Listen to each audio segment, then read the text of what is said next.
एक कहावत है जैसे को तैसा। और इस कहावत को सही मायने में अगर समझना है तो यूपी के एटा में हाल ही में जो एक घटना घटी है उससे आप समझ सकते हैं। दरअसल 25 मई को यूपी के एटा के जलेसर कोतवाली क्षेत्र के गांव जैनपुरा में दलितों ने सवर्णों की कलश यात्रा को रोक दिया। जानकारी के मुताबिक करीब 2 घंटे पुलिस ने समझाइश की, जिसके बाद भागवत कथा के लिए सवर्णों द्वारा निकाली जा रही कलश यात्रा पूरी हो सकी। इस बीच सवर्णों ने बड़े गंभीर आरोप दलितों पर लगा दिए कि उन्होंने लाठियों और पत्थरों के बल पर कलश यात्रा रोकी।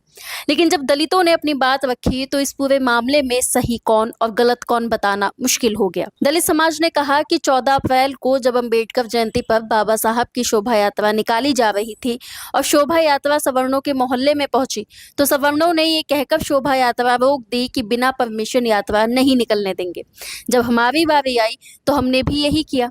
उन्होंने आगे कहा कि जब बिना परमिशन अम्बेडकर शोभा यात्रा नहीं निकल सकती तो बिना परमिशन कलश यात्रा भी नहीं निकल सकती। यूपी तक की ग्राउंड रिपोर्ट में दलितों ने यह भी बताया कि उन्होंने यानी सवर्णों ने हमारे बाबा साहब की रैली रोकी और चैलेंज देकर हमारी बस्ती से कलश यात्रा निकाल रहे थे, इसलिए हमने उनकी यात्रा रोक दी। दलितों ने सवर्णों द्वारा जाति सूचक शब्दों का प्रयोग करने की बात भी कही है।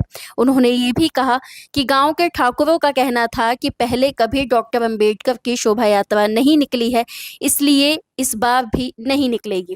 अब इस पूरी घटना के बाद कुछ मनुवादी लोगों ने दलितों को दबंग बताते हुए सोशल मीडिया पर उन्हें विलन बनाना शुरू कर दिया। कहा कि चारपाई, लकड़ी, ड्रम लगाकर दबंगों ने सड़क का रास्ता रोक दिया। चिलचिलाती धूप में काफी देर तक सिर पर कलश लेकर महिलाएं खड़ी रही। प्रशासन को जांच करनी चाहिए कि ये गुंडे नवबोध तो नहीं बन चुके हैं। नए भारत में ये सब न्यू नॉर्मल कैसे होता जा रहा है। ये दबंगई, ये गुंडई कब और कैसे रुकेगी।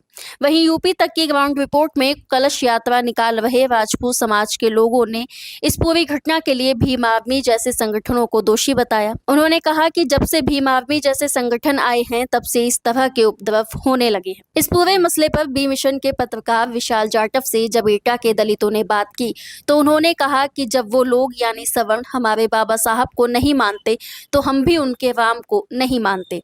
वहीं प्रशासन की कार्यशैली पर सवाल उठाते हुए उन्होंने ये भी कहा कि हमें किसी भी कलश यात्रा और भागवत कथा से कोई दिक्कत नहीं है, खूब कीजिए, लेकिन प्रशासन की तरफ से ये कौन सा न्याय है या कौन सा मापदंड है कि कलश यात्रा को बिना परमिशन निकाला जाता है और हमारे कार्यक्रम के लिए हमें परमिशन भी नहीं दी जाती।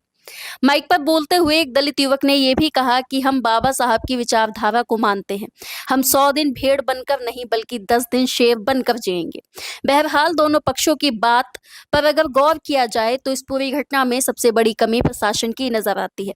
एक तरफ दलित समाज जिसके लिए अम्बेडकर भगवान के समान है, वहीं दूसरी तरफ हिंदू समाज जिनके लिए भागवत कथा या कलश यात्रा धार्मिक आस्था का विषय है।